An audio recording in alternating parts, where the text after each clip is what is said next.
జనసేన అధినేత ఈ రాష్ట్ర డిప్యూటీ సీఎం అయిన మా పవన్ కళ్యాణ్ గారిని గత 4-5 రోజులుగా కాపుల పేరుతో వైసీపీకి అమ్ముడుపోయిన, వైసీపీ సోషల్ మీడియా కొనుక్కున్న, వైసీపీ రెడ్ల కింద ఊడిగం చేస్తున్న మా దాసరి రాము రెడ్డి గురించి మాట్లాడాల్సిన అవసరం ఎంతైనా ఉంది. మేము అతని గురించి మాట్లాడకూడదు అనుకున్నాం గతంలో కూడా. కానీ కొన్ని సందర్భాల్లో దాసరి రాము రెడ్డి ఎందుకంటున్నానంటే, ఆయన పిఠాపురంలో పంద్యాలు ఛాలెంజ్లు చేసి రెడ్డిగా మారిపోయాడు. ఈయన ఆల్రెడీ రెడ్డిగా మారిపోయాడు అనుకుంటున్నా. అందుకే దాసరి రాము రెడ్డి అని చెప్తున్నా. పవన్ కళ్యాణ్ గారికి పేరు చెప్పుకొని మొన్న ఎన్నికల్లో ఆయన చేసిన ప్రచారం అంతా మనం చూసుంటాం. ఆయన ఏం చేశాడో మనంతా చూసుంటాం. ఆయన కాపు సంఘాల పేరుతో, బలిజ నాయకుల పేరుతో, కాపు తెలగ పేరుతో ఉద్యమాలు చేశాడని చెప్పుకున్నాడు.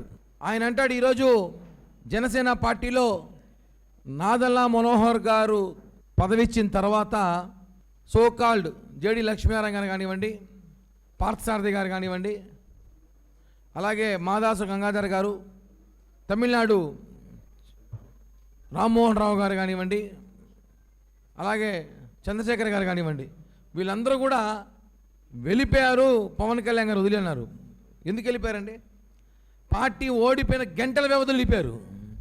గంటల వ్యవధిలో 2019లో గంటల వ్యవధిలో వీళ్ళందరూ కూడా జనసేన పార్టీని, పవన్ కళ్యాణ్ గారిని వదిలి వెళ్ళిపోయి, మేము మనోహర్ గారి కింద, పవన్ కళ్యాణ్ గారి కింద పనిచేయలేం కానీ జగన్మోహన్ రెడ్డి కింద పనిచేద్దామని పోయినారు. ఈ కాపులు వెళ్ళిపోయిన కాపులు ఆడ రెడ్ల కింద పనిచేసినారు, రెడ్ల గారుల కింద. ఒక ఆయన సొంతంగా పార్టీ పెట్టుకున్నాడు, ఒక ఆయన వైసీపీలో ఉన్నాడు. కొంతమంది వైసీపీ నుంచి మళ్ళీ బయటకు వచ్చారు. అంటే మీకు అప్పుడు సిగ్గులేదా? ఆ రోజు మీరు పవన్ కళ్యాణ్ గారు వద్దని వెళ్ళిపోయినప్పుడు మీరు ఆ రెడ్ల కింద మీరు పనిచేయడం సిగ్గు అనిపించలేదా? అదే మనోహర్ గారు ఆ రోజు ఓడిపోయిన తర్వాత కూడా పవన్ కళ్యాణ్ గారి వెంట, జనసేన వెంట, జనసేనతో పవన్ కళ్యాణ్ గారి వెంట ఆయన నిలబడ్డారు. మా అందరికీ మా పిఎస్సి చైర్మన్ నిలబడ్డారు. ఆయనని టార్గెట్ చేస్తూ పవన్ కళ్యాణ్ గారి మాట్లాడడం కరెక్ట్ కాదు, పవన్ కళ్యాణ్ గారి మీద కులముద్ర వేయడం కరెక్ట్ కాదు. గతంలో కూడా చెప్పా. మీరు ఒక మాట అంటారు, ఈరోజు ఆ రోజు వంగవీటి రంగా గారిని చంపింది ఎవరండి? ఇదే రాము చెప్తాడు. ఇదే కాపునేత ఎవరిది చెప్పుకుంటాడు రామునతి. వంగవీటి రంగా గారిని చంపింది రాయలసీమ రెడ్లంట. ఈరోజు రెడ్లకి బలిజలకి గొడవలు వచ్చాయి, దానికి కారణం పవన్ కళ్యాణ్ గారంట. రాము నోరు అదుపులో పెట్టుకో, రాము రెడ్డి నోరు అదుపులో పెట్టుకో. ఎందుకు చెప్తున్నా అంటే, మీరు గుంటూరు సీటు కోసం మీరు ఆల్రెడీ అమ్ముడిపోయిన సంగతి మాకు తెలుసు. మిమ్మల్ని ఎమ్మెల్యే చేస్తామని వైసీపీ వాళ్ళు మాట ఇచ్చినట్టున్నారు. కాబట్టి మీరు గుంటూరు సీటు కోసం పవన్ కళ్యాణ్ గారిని విమర్శిస్తే గుంటూరు సీటు వస్తుందో నాకు తెలియదు, కానీ ఉన్న సీటు సినిగిపోతుంది. ఇది జాగ్రత్త. నాలుగు చీరేస్తాం. విశ్వాసం ఉండాలి, విశ్వాసం ఉండాలి. నీకు పవన్ కళ్యాణ్ గారు ఎంత ప్రియారిటీ ఇచ్చారో మాకు తెలుసు. ఎన్నిసార్లు నువ్వు పవన్ కళ్యాణ్ గారిని పర్సనల్గా కలిసావో మాకు తెలుసు. ఏదో మీ ఇంట్లో చిన్న ఇన్సిడెంట్ జరిగింది, మిమ్మల్ని మాట్లాడకూడదని బాధలో ఉంటారని అనుకుంటే మీరు అన్నీ మర్చిపోయి వైసీపీ డబ్బులకు అమ్ముడుపోయి సిగ్గులు లేకుండా నువ్వు మాట్లాడే ఛానల్స్ అన్నీ కూడా ఎవరిది? YCP social media. డబ్బులు తీసుకుని గంటకింత పేమెంట్ తీసుకుని నువ్వు మాట్లాడుతున్నావు. నేను ఇంటర్వ్యూ చేసిన ఛానల్ ఏది? Number 1 news channel. ఎవరిది అది? వైసీపీ వాళ్ళది. నువ్వు మాట్లాడుతున్న సోషల్ మీడియా మొత్తం వైసీపీ వాళ్ళది. ఓడిపోయిన పార్టీ, తెలంగాణలో ఓడిపోయిన పార్టీ. ఈ రెండు పార్టీలు ఒకటయ్యి పవన్ కళ్యాణ్ గారి మీద మూకుముడి దాడి చేస్తున్నారు. ఆయన అభివృద్ధి చేస్తున్నారు. ఆయన శాఖలో ఆయన ఆరోగ్యం బాగైన తర్వాత రావడం పర్యావరణ శాఖ కానివ్వండి, అటవీ శాఖలో కానివ్వండి అద్భుతమైన పరిణామాలు ఉన్నాయి. దాసరాము విశ్వాసం ఉండాలి. నీకన్నా కుక్కే నయం, రోడ్డు పైన పిచ్చి కుక్క నయం. విశ్వాసం లేని మాటలు మాట్లాడుతున్నావు. సీరియస్ చెప్తున్నాం, నాలుక చీరేస్తాం. ఇంకోసారి కానీ పవన్ కళ్యాణ్ గారి కులం గురించి మాట్లాడినావంటే ఏమనుకుంటాడో? రోడ్ల పైన తిరుగుతావు, మమ్మల్ని పెట్టుకుంటా నువ్వు బెదిరిస్తున్నావు అనుకో అని చెప్తున్నావు. బెదిరిస్తానే ఉన్నాం నిన్ను.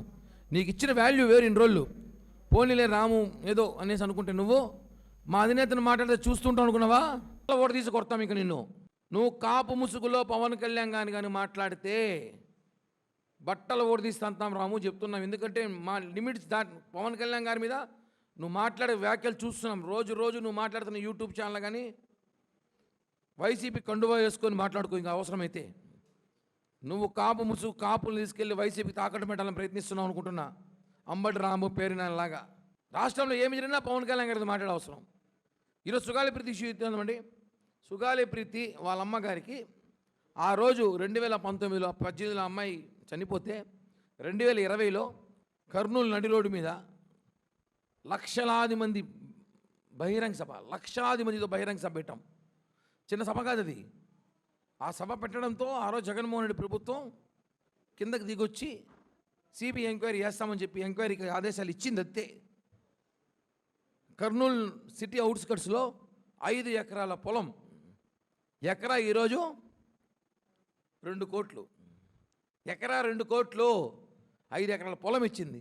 కర్నూలు మున్సిపల్ కార్పొరేషన్ పరిధిలో 15 సెంట్ల భూమి. ఈరోజు ఆ భూమి ఎంత రేటు? మీ ఆయనకి రెవెన్యూ జాబ్ అద్భుతం. ఇవన్నీ ఎవరి వల్ల వచ్చింది? పవన్ కళ్యాణ్ గారు ప్రశ్నించడం వల్ల వచ్చింది. ఈరోజు నువ్వు వైసీపీ ముసుగులో మాకు జగన్మోహన్ రెడ్డి న్యాయం చేస్తాడులే అంటే ఆయన సొంత తల్లికి చెల్లికే న్యాయం చేయలే. నీకేం చేస్తాడమ్మా? చెల్లికి న్యాయం చేయలే. ఇంకో చెల్లి రోడ్ల వెంబడి తిరుగుతా ఉంది. మా నాన్న ఎవరు చెప్పారు తెలియదు అనేసి. తల్లి నా బిడ్డ ఏ పరిస్థితిలో ఉంటాడో నా బిడ్డకి అన్యాయం చేయాలని చెప్పి సొంత తల్లి రాజశేఖర రెడ్డి గారి భార్య విజయమ్మ చెప్తాండి. ఆయనకి చేయని న్యాయము సుగాలి ప్రీతి తల్లికి చేస్తానని ఎలా అనుకుంటాం మనం? ఎంత ట్రాప్లో పడిపోతారు మీరందరూ, ఎంత భ్రమలో పడిపోతున్నారు. జగన్ మాయలో పడకండి అని చెప్తున్నాం. ఈ రాష్ట్రంలో పవన్ కళ్యాణ్ గారిని విమర్శించే పనిగా ఒక టీం రెడీ అయింది. వాళ్ళందరూ కూడా చెప్తున్నాం, పవన్ కళ్యాణ్ గారి నాయకుడికి పనిచేయడానికి చాలామంది నాయకులు, అన్ని కులాలు, అన్ని కుల సంఘాలు, కాపు, బలిజ, రెడ్డి, కమ్మ, బీసీ, దళితులు, ఎస్సీ, ఎస్టీ అందరూ కూడా ఆయనతో పాటు పనిచేయడానికి సిద్ధంగా ఉన్నారు. ఆయన ఒక కులాన్ని పరిమితి చేయడానికి చేస్తున్న డ్రామాల్లో, కుట్రలో భాగంగా ఏమని చెప్తున్నాం, మా పార్టీ నుంచి కొంతమంది వెళ్ళిపోయిన పేమెంట్ ఆర్టిస్టులు కూడా చెప్తున్నాము, ఈ రోజుతో ఆపేయండి. ఇంకా పవన్ కళ్యాణ్ గారి గురించి మాట్లాడితే ఇంకా ప్రెస్ మీట్లు ఉండవు, దాడులే ఉంటాయి. సీరియస్ చెప్తున్నాం, ఇంకా దాడులే ఉంటాయి. రాముకే చెప్తున్నా, అండ్ బ్యాచ్కి చెప్తున్నా, ఇంకా పేర్లు చెప్పాల్సిన అవసరం నాకు లేదు. వాళ్ళకి అర్థమైంటుంది రాము బ్యాచ్ అంటే ఎవరనేసి. తెలంగాణలోనే మొట్టమొదట అలాంటి వ్యక్తి మీద కొంతమంది తాగుబోతు మహిళలను పట్టుకొచ్చి మీడియా ముసుగులో చాలా బాధేస్తుంది. నిజమైన జర్నలిస్టులు మాట్లాడినా ఏదో మాట్లాడుతున్నారు అనుకుంటాం. నిజమైన జర్నలిస్ట్ ఏ జర్నలిస్ట్ అలాంటి పని చేయడు. జర్నలిజం చేసిన జర్నలిస్టు, బుద్ధి జ్ఞానం ఉండే జర్నలిస్ట్ అని చెప్పుకుని ఎవరైనా సరే చెప్పులు ఎత్తుకొని దాడులు చేయరన్నా. అది చరిత్రలో ఎక్కడ జరగదు. కేవలం డబ్బులు ఇచ్చి, మద్యం దాగిపిచ్చి ఒక మహిళను తీసుకొచ్చి, నిన్నటి దినం చాలా బాధాకరం. వాసన దెబ్బకి దెబ్బ అయితే ఉంటుంది, దెబ్బకి దెబ్బ రివెంజ్ తీసుకుంటాం. అది తెలంగాణ వరదలు వచ్చినా, తెలంగాణ సమస్యలు వచ్చినా, కోట్లు నిండు ఫండ్స్ ఇచ్చిన వ్యక్తి, అలాంటి వ్యక్తి మీద మీరు మాట్లాడడం కరెక్ట్ కాదు. అది నిజమైన జర్నలిజం పేరుతో జర్నలిజానికే ఇది ఒక మాయని మచ్చ అని చెప్పి కూడా తెలియజేస్తున్నాం.